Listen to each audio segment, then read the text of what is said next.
Bonjour à tous. Ça fait très longtemps que j'ai pas fait de vidéo. 3 ans, pour ainsi dire, parce que ma petite va avoir 3 ans dans un mois, pile poil.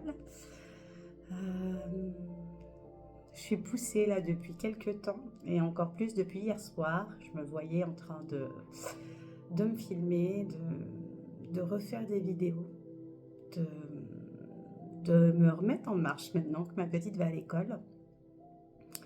Euh, il est temps que je refasse ce qui me plaît et ce que je suis vouée à faire. J'ai pas du tout préparé ce que j'allais dire. Je suis plus trop habituée. Avant, je préparais toujours un peu mes vidéos avant. Maintenant, j'ai pas très envie. Je préfère que ça vienne comme ça doit venir. Je pense que on doit repartager entre nous tous, vraiment s'unir, se réunir. C'est marrant comme mot. Se réunir tous ensemble. Le, pas que le collectif, vraiment l'humanité. Les énergies, elles pulsent de plus en plus fort. Elles sont de plus en plus déstabilisantes pour certaines, purifiantes pour d'autres. Une chose est sûre, c'est que faut suivre le mouvement de l'énergie qui nous est envoyée. On n'a pas trop le choix. C'est ceux qui suivront pas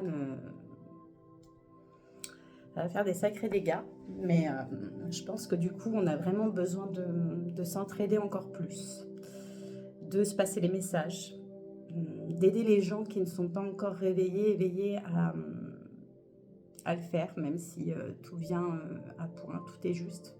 Oui, j'ai toujours cette petite manie de dire que tout est juste, mais c'est réel, vraiment, un pas après l'autre, chacun va à son rythme, mais il est important de voir la réalité de la vie et de ce qui se passe.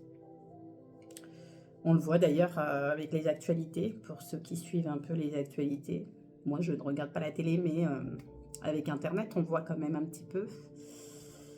Et c'est marrant parce que du coup, ma mère m'a appelé hier ou avant-hier, elle m'a dit «Oh, t'as vu ce qui se passe aux États-Unis?» Je lui ai dit «Oui, c'est pas nouveau, ça fait des années que je parle du bien, du mal, qu'on me dit que je vois le mal partout, mais une chose est sûre, c'est que oui, il est partout, comme le bien, il est partout aussi, mais le mal fait plus de dégâts que le bien. Et que ça fait longtemps qu'on est gouverné par, j'aime pas dire ça comme ça, mais par des forces obscures. Et pas que ceux qui nous gouvernent, hein, mais ceux qui nous apportent du bien-être, entre guillemets. Tout ce qui est musique, le cinéma, tout ce qui est l'art en général devrait être un support pour apporter des bonnes choses et du bien-être, un échappatoire. C'est ce pourquoi ça a été créé. Mais ça a été détourné depuis de nombreuses années. Et ceux qui veulent accéder au pouvoir, la célébrité et l'argent, ne sont pas forcément dans les bonnes vibrations et nous envoient pas forcément des bonnes vibrations. C'est pour ça qu'il est important de choisir en conscience ce qu'on veut écouter et ce qu'on veut regarder. Ça ne veut pas dire qu'on ne peut pas tout écouter, pas tout regarder, mais pour ceux qui ne sont pas encore conscients des choses, pour ceux qui sont encore endormis, on peut vite être manipulé en fait par les vibrations qui nous sont envoyées, par les images qui nous sont envoyées, les symboles qui sont utilisés. Ça fait des années que j'en parle à ma famille et qu'on me prend pour une tarée, tout comme pendant le Covid où je disais non, faut pas se vacciner, etc. T'inquiète pas, le pass, ça va pas rester, c'est vraiment pour nous faire flancher. Souvent, on nous prend pour des complotistes, des illuminés, mais la réalité est bien là, que quand tu te retrouves et que tu te reconnectes à certaines forces et puissances qui sont en toi et en dehors de toi, hein, qui sont partout autour de nous, parce qu'on fait partie du grand tout, c'est qu'on a des messages, des révélations, des intuitions, et on essaie d'avance. Et on a beau essayer de vouloir alerter, je cherche mes mots, mais on n'est pas toujours entendu. Mais la bonne nouvelle, c'est que le bien triomphe toujours.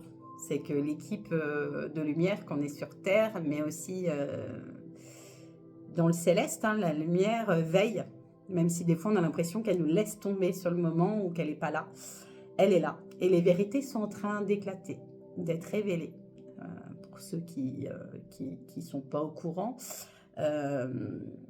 c'est avec le rappeur, je sais même pas si c'est un rappeur ou un... Il est réalisateur ou... J'en sais rien, enfin bref, P. Diddy là. Et il n'y a pas qu'aux États-Unis. Hein. Déjà, il y a beaucoup de personnes en France qui ont été là-bas, dans ces freak off. Je ne suis pas très anglaise, mais ils faisaient des soirées blanches, hein, bien sûr. Ils sont tout en blanc, ils sont tout plein de lumière, ils sont tout plein de paillettes, hein, parce qu'ils sont célèbres. Mais on dit bien que le chemin qui mène au diable est pavé d'or. Et que le diable s'habille en Prada. Voilà, les célébrités qui mettent toutes ces marques de luxe, qui ont toutes ces grosses voitures. Pas toutes, hein, mais une grande majorité. En France, ça sera révélé aussi. Hein. Ils ont fait des pactes pour arriver où ils en sont. Et là, ils sont en train de tomber. Et je ressens fortement depuis un moment que, comme une... j'ai entendu quelqu'un en plus sur Facebook que je suis qui en parlait aussi, et c'est ce que je dis aussi, comme une bête qui est attachée, qui se débat parce qu'elle ne veut pas être attachée, elle ne veut pas être prisonnière, mais actuellement, c'est ce qui se passe. Donc, c'est pour ça que ça peut aussi être perturbant au niveau énergétique pour tout le monde.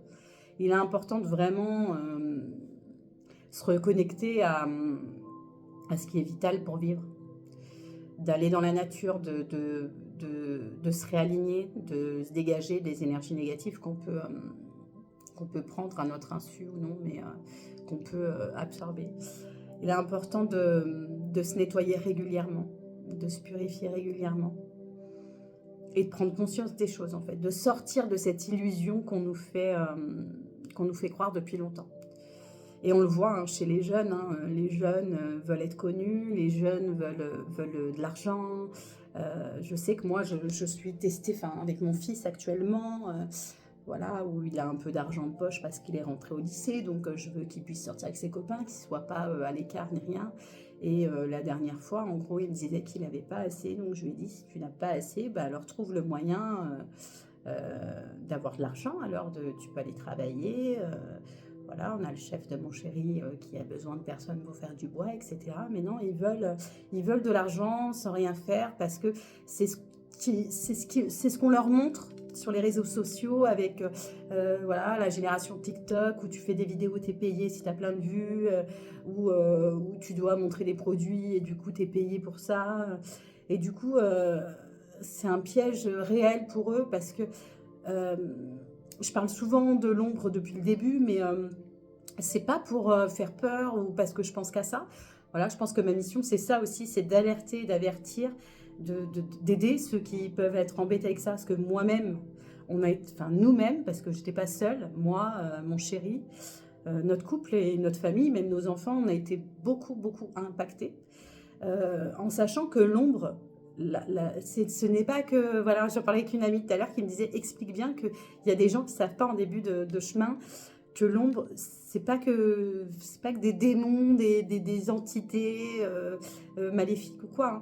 Hein. La première chose, c'est la jalousie. La jalousie, c'est le pire poison qui puisse exister parce qu'en fait, quand on parle du mauvais œil, d'ailleurs, voilà, mais quand on parle du mauvais œil, le mauvais œil, c'est le regard. Donc, c'est le regard que tu portes à l'autre. Et inconsciemment, on a tous porté le mauvais œil à quelqu'un. Hein. Moi-même, je jette pas la pierre parce qu'avant, je n'étais pas consciente que mes pensées pouvaient créer des choses. Donc, quand j'aimais pas quelqu'un ou que j'étais jalouse ou que j'étais énervée, maintenant, il y a des choses qui me reviennent des fois et je me dis « Ah, mais en fait, c'est moi qui a créé ça, quoi, avec mes pensées, même parfois dans le bien, parfois dans le mal, hein, mais... j'en étais pas du tout consciente. Et il faut vraiment qu'on prenne conscience de ça, en fait. Que la façon dont tu regardes quelqu'un, ça peut l'impacter.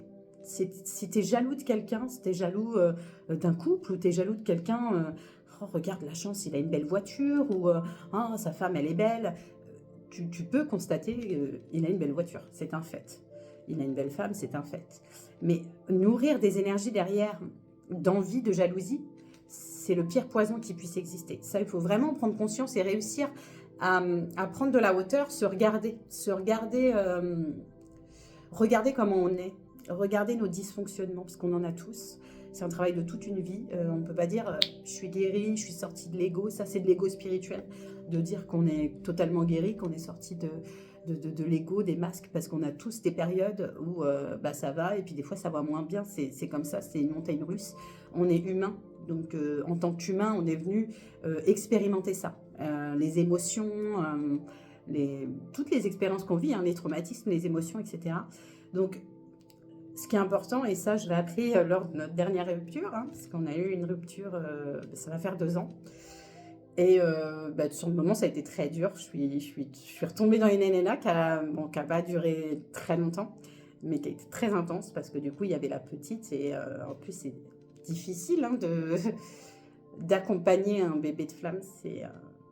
C'est du sport, c'est très prenant énergétiquement d'ailleurs. Et on doit lui montrer aussi, parce qu'elle a du mal à gérer ses émotions. Voilà, c'est une enfant qui vit tout à 1000%. Et du coup, là, j'essaye. Elle a 3 ans, j'essaie de lui expliquer que quand elle se met en colère, il faut qu'elle fasse attention. Parce qu'elle peut faire mal aux personnes contre qui elle se met en colère, en plus avec ses capacités. Elle est en train de comprendre, parce que l'autre fois, on était en nature, elle n'était pas contente, parce que j'ai pas voulu qu'elle aille dans la rivière, mais je lui explique que là, on est au mois d'octobre, qu'il fait froid, et que si elle va dans la rivière, elle va être malade, et tout ça. Et donc, comme elle n'est pas contente, elle vit tout à 100%, donc elle crie, elle s'énerve. Donc là, je lui explique de mettre sa colère. Voilà, il y avait un rocher, je lui dis, voilà, demande à l'esprit de ce rocher de t'aider à transmuter cette colère. Donc du coup, elle touchait le rocher, puis elle arrachait l'herbe autour qu'il y avait, et elle disait pas gentille la colère. Je lui dis, ah bon, elle n'est pas gentille la colère? Et pourquoi? Parce qu'elle te fait être méchante. Elle me dit, oui, elle est méchante la colère. Donc voilà, j'essaie de lui expliquer à son rythme, mais je ne sais plus pourquoi je disais ça, mais voilà, parce qu'à la dernière séparation, il ne faut pas que je m'éparpille, parce que voilà, j'ai tendance, je suis plus habituée, mais j'ai tendance à vite m'éparpiller. À la dernière séparation, ça a été mon gros travail de m'analyser, de voir encore mes dysfonctionnements, de quand je mettais des masques par peur, oui, par peur, de toute façon, c'est par peur qu'on porte des masques, qu'il fallait qu'en fait, que je choisisse de ne plus être dans ces dysfonctionnements, que j'étais souveraine de ma vie, que je n'avais pas envie. Donc ça m'arrive encore, parce que voilà, comme je disais, on est humain. Mais ce qui est important, c'est vraiment prendre conscience de ça. Et prendre conscience de ce qu'on peut faire pour changer ça. Et donc, pour ne plus nourrir cet égrégore qui nous entoure, qui est très, très négatif, même si on va vers le nouveau monde et que beaucoup de gens s'éveillent et rentrent dans le positif et nettoient toutes ces parts d'ombre qu'on a en nous-mêmes, toutes ces peurs, tous ces blocages, mais faut vraiment prendre conscience que déjà le regard qu'on porte à l'autre, les pensées qu'on a quand on pense à quelqu'un qu'on connaît plus ou moins ou qu'on connaît bien, on nourrit cet égrégore négatif qui nous contrôle depuis longtemps. Donc si on veut apporter notre pierre à l'édifice, j'ai envie de dire, c'est déjà de se changer soi-même, de se regarder autrement et de regarder les autres autrement. Parce que c'est la magie, l'ombre, la magie noire, l'ombre, ce n'est pas que des rituels, ce n'est pas que des sacrifices, ce n'est pas qu'invoquer des démons ou des entités. C'est en premier lieu nos pensées, qui sont très très créatrices. Donc on en parle beaucoup pour la loi de l'attraction, la pensée positive qui apporte le positif. Mais tout a son contraire, et quand on nourrit de la jalousie, de la colère, des fois on peut être vexé, quelqu'un qui parce que on apprend aussi à se respecter et à mettre nos limites. Ça aussi, c'est pour ça que j'étais un peu partie des réseaux, parce que j'avais besoin de mettre des limites, parce que je mettais beaucoup de temps et d'énergie à YouTube et à mon groupe Facebook. Mais du coup, j'oubliais ma famille. parce qu'en fait, je donnais beaucoup, beaucoup de temps, d'énergie. Et en fait, il faut vraiment un équilibre du donner-recevoir et un équilibre aussi entre notre vie personnelle, vie professionnelle. C'est vraiment, il faut apprendre à tout équilibrer. Et quand on se choisit, quand on se respecte, des fois on peut dire non à quelqu'un, pas parce qu'on l'aime pas, mais parce que bah, là c'est pas juste pour moi. En ce moment, je suis pas apte à faire ce que tu me demandes ou qu'on aille faire, qu'on sorte par exemple, quelqu'un qui t'invite, tiens j'ai envie d'aller au restaurant, je t'invite au restaurant demain. Et puis en fait, bah, moi par exemple avant j'aurais dit toujours oui parce que je veux pas vexer. Je me dis, bah attends, si elle m'invite, c'est gentil, donc je peux pas dire non. Et maintenant, j'arrive à dire non. Parce qu'en fait, si je suis fatiguée ou si j'ai pas envie, bah non, en fait, on ira un autre jour, mais là, non. Et du coup, en fait, parfois, la personne peut avoir une amertume, elle peut t'en vouloir un petit peu. Et ça, faut apprendre à respecter, en fait, les limites des autres, comme on apprend à se respecter. Mais de toute façon, tant que la personne n'a pas encore appris à se respecter elle-même, c'est dur de respecter les limites des autres parce qu'elle ne sait pas ce que c'est. Elle est encore dans le sacrifice, elle est encore ouais, dans le sacrifice et dans ce tourbillon-là de ne pas choisir et de choisir les autres en priorité, donc elle ne peut pas comprendre. Mais c'est vraiment important de faire ce travail-là. Tout comme le travail du donner-recevoir, là que j'étais en train de dire, c'est vraiment important de ne plus se sacrifier, de trop donner aux autres, parce que nous, on ne nous a pas donné, en fait. Il faut d'abord se donner à soi-même. Il faut aussi partager, parce que voilà, c'est en partageant qu'on avance. Mais, par exemple, moi, d'accompagner, c'est mon travail. J'ai eu du mal à l'accepter parce que bah, toutes ces fausses croyances qu'on nous met dans la tête, par exemple, eh ben non, si tu as des dons, il faut le faire partager. Déjà, c'est pas des dons. Je l'avais déjà expliqué, je crois, sur ma chaîne, mais je suis pas sûre, je sais plus, parce que ça fait longtemps. Déjà, c'est pas des dons, on a tous les mêmes capacités, on vient tous de la même source et on est tous capables de faire la même chose. Et c'est nos expériences, c'est par quoi on est passé qui nous ont amenés à avancer plus ou moins vite que les autres, à évoluer plus ou moins vite, avoir plus de conscience ou non.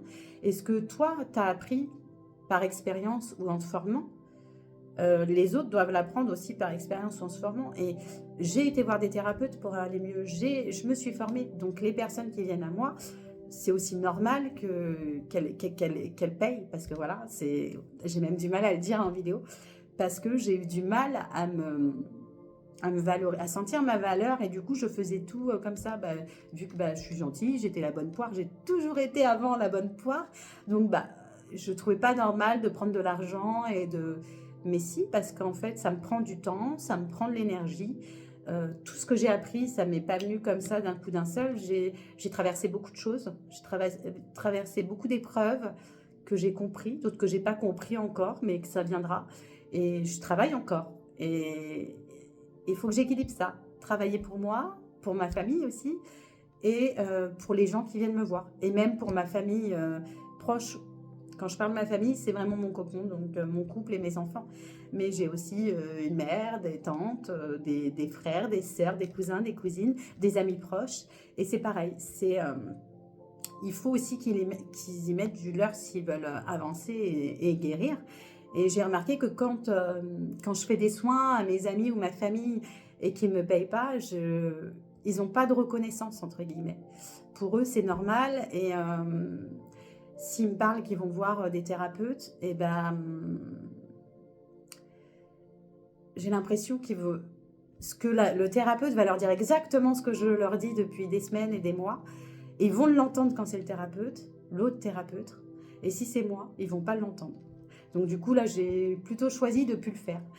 J'envoie mes amis et ma famille vers d'autres personnes, sauf ceux que je ressens qui m'écoutent. Je n'ai pas à être écoutée, hein, mais qu'ils y mettent aussi du leur. Parce que du coup, c'est un échange d'énergie. Il faut que la personne, elle ait envie d'avancer. On ne peut pas comprendre à sa place, on ne peut pas prendre conscience à sa place. Moi, si je te guide et si je te donne cette réponse, par exemple, quand il y a une douleur ou une maladie, si je te guide en te disant bah, ça vient de ça, ou si je t'envoie des pages à lire, je ne peux pas les lire à ta place et les comprendre à ta place, parce que moi, je l'ai déjà compris, ça, tu vois, si ça m'est arrivé. Et s'il y a une maladie qui m'arrive, c'est que j'ai encore un truc à comprendre, il faut que j'aille creuser. Mais c'est moi qui vais creuser, c'est pas la thérapeute que je vais voir, elle va peut-être m'orienter en me disant, bah, tu vois ça, mais c'est peut-être quand tu étais enfant, nanana. Et ça me fait, ah ouais, t'as raison. Et du coup, je vais aller creuser de ce côté-là. Mais elle ne fait pas le travail à ma place. On accompagne en fait, on accompagne. Et on ne peut pas prémâcher le travail de personne parce que la personne, elle doit vraiment prendre conscience des choses d'elle-même. Parce que le déclic, c'est intérieur. La lumière, c'est comme... au début, je me nettoyais en allant voir des gens quand j'avais des attaques et tout. Et ça revenait tout le temps. Maintenant, j'en ai presque plus par rapport à avant. Voilà, même quand ça arrive, c'est vraiment léger. Et puis, j'arrive à dégager de moi-même. Mais parce qu'en fait, j'avais pas cette lumière à l'intérieur de moi déjà. La lumière, elle doit venir de l'intérieur et elle doit te protéger autour de toi. Mais tant que tu n'as pas ce déclic de ressentir cette puissance en toi, de ressentir ce que tu peux créer avec ta vie, tant que tu penses que c'est les autres qui vont te sauver, qui vont créer ta vie, tu ne sortiras pas de ce tourbillon-là. Et je pense vraiment qu'on doit reprendre notre pouvoir personnel. Des thérapeutes, ils vont vous aider à le retrouver, ce pouvoir personnel, parce qu'au début du chemin d'éveil, tout seul, c'est difficile. On a l'impression qu'on est dans un trou noir et qu'on ne pourra pas remonter. Donc forcément, il faut qu'il y ait des mains. Je sais pas, ça parlera peut-être à quelqu'un. Il faut qu'il y ait des mains qui se tendent vers nous pour nous aider à se hisser comme ça. Mais au fur et à mesure, on apprend à faire plus par nous-mêmes, même si de temps en temps, moi, maintenant, ça m'arrive une fois ou deux à l'année d'aller voir une thérapeute, mais c'est vraiment les thérapeutes... parce qu'après, au fur et à mesure qu'on évolue, notre puissance, elle augmente et il faut trouver des thérapeutes qui soient alignés à ça. Parce que si on va avoir des thérapeutes qui sont plus bas, bah, ça ne nous apporte rien ou ça nous apporte de la jalousie. Voilà, j'ai eu des thérapeutes aussi qui ont été jaloux, qui m'ont tourné le dos ou qui m'ont... Voilà, parce que ma vibration, ça allait pas avec eux. Enfin bref, maintenant j'ai accepté ça. Et je fais vraiment avec une amie de confiance qui est thérapeute aussi. Et on est dans les mêmes vibrations, on travaille les mêmes choses en même temps, on travaille de la même manière. C'est d'ailleurs vers elle que j'envoie ma famille et mes amis qui veulent avancer sur eux. Parce que voilà, si avec moi ça marche pas, bah, après c'est ok. Hein. C'est vrai que c'est dur pour mon ego du coup, parce que du coup au début, tu te dis, bah merde, en fait, ce que je fais, ça n'a pas de valeur, ou je suis pas assez puissante, ou machin. Mais non, je comprends que si, je suis puissante, c'est juste que des fois, quand les personnes sont trop proches de toi, peut-être que c'est dur de se dire, bah ouais, mais je l'ai connue avant, tu vois, je sais pas, je parle à leur place, mais peut-être qu'ils se disent, bah je l'ai connue avant, elle n'était pas comme ça, et maintenant, du coup, ils ont du mal à... Je sais pas, enfin bref, j'ai pas envie de chercher non plus. Mais... c'est important de retrouver sa puissance, sa lumière. Et pour ça, au début, il faut être accompagné. Et après, en fait, on développe des choses. Plus on s'éveille, plus on développe des choses, plus on ouvre des choses. Voilà, on ferme des portes sur autre chose, mais on ouvre des portes sur plus grand et plus beau. Je ne sais pas du tout si ça va faire sens, ce que je dis. Voilà, donc je m'étais éloignée pour me retrouver avec moi-même, ça fait du bien. Mais je me rends compte aussi qu'il faut passer les messages et que j'en ai besoin, en fait. J'en ai besoin pour moi, pour me sentir bien. Parce que si je fais pas ça, c'est ma mission de vie, en fait. Ma mission de vie, enfin là, je suis en nombre 1, c'est d'enseigner, c'est de montrer la voie, c'est de montrer le chemin. Et si je fais pas ça, il me manque un truc. Il me manque un truc pour me sentir bien, pour me sentir en confiance. Voilà, j'ai beaucoup travaillé sur ça aussi. J'ai beaucoup perdu confiance en moi parce que du coup, quand on a un bébé, on est focus sur lui, surtout un bébé comme ça, justement. Et du coup, j'avais moins de temps pour moi, donc moins de temps pour moi pour prendre soin de moi, mais aussi pour faire ma mission de vie, pour tout ça, parce que en plus, elle est très attirée par tout ça, donc si je fais les cartes et qu'elle est à la maison, c'est pas possible. Même si elle dort, elle va se réveiller parce qu'elle ressent que je fais les cartes et elle veut faire avec moi. Donc, pardon, je pense que ça viendra. Je pense que plus tard, quand elle sera plus grande, ça viendra. Là, pour l'instant, j'ai pas envie. J'ai pas envie. Ça arrive qu'elle me sorte les cartes pendant que je parle à quelqu'un et là, je comprends qu'elle a un message à passer, ou même à moi-même. Mais pour l'instant, je veux la préserver. Je veux préserver son enfance. Je veux la préserver, je veux pas qu'elle soit à la vue des gens, par exemple une vidéo de ma fille qui fait des soins ou quoi, ce sera pas possible du tout, qui passe des messages. parce que le monde est encore trop, il y a encore trop d'ombre autour de nous, et voilà, c'est mon côté maman poule peut-être, mais et puis son père ne voudra surtout pas non plus. Mais voilà, voilà, je pense que j'ai fait le tour. J'ai fait le tour. En tout cas, vous n'hésitez pas si vous avez des questions, si vous avez envie de discuter avec moi ou quoi. N'hésitez pas à m'envoyer un message. Ce retour à soi aussi, si c'est ça, j'ai mon tambour à côté. Mais d'avoir coupé beaucoup les réseaux et d'être ici, dans ma nature, dans ma montagne, m'a fait reconnecter à ma partie chamanique. Voilà, mes ancêtres, voilà, j'ai des ancêtres au Brésil. Et on m'avait déjà dit, hein, on m'avait dit, t'as vécu du vaudou parce que tes ancêtres étaient vaudous. Mais le vaudou, c'est pas que le mal. Et se reconnecter à la nature et la puissance des éléments, la puissance de tout ce qui nous entoure, hein, de l'énergie qui nous entoure et de tout ce qui est vivant autour de nous, m'a fait reconnecter à ma partie chamanique. Et j'ai acquis ce magnifique tambour en peau de chèvre, et voilà, et je l'adore, et ça m'a permis tout ça aussi, d'avoir mon enfant, d'aller beaucoup en nature avec elle, et de m'ouvrir à d'autres choses que j'étais pas encore consciente à ce moment-là. Je vais vous quitter peut-être en laissant mon tambour vous amener.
J'aurais jamais cru que j'aurais osé. Mais voilà. Bon, je vous souhaite une belle journée et à bientôt.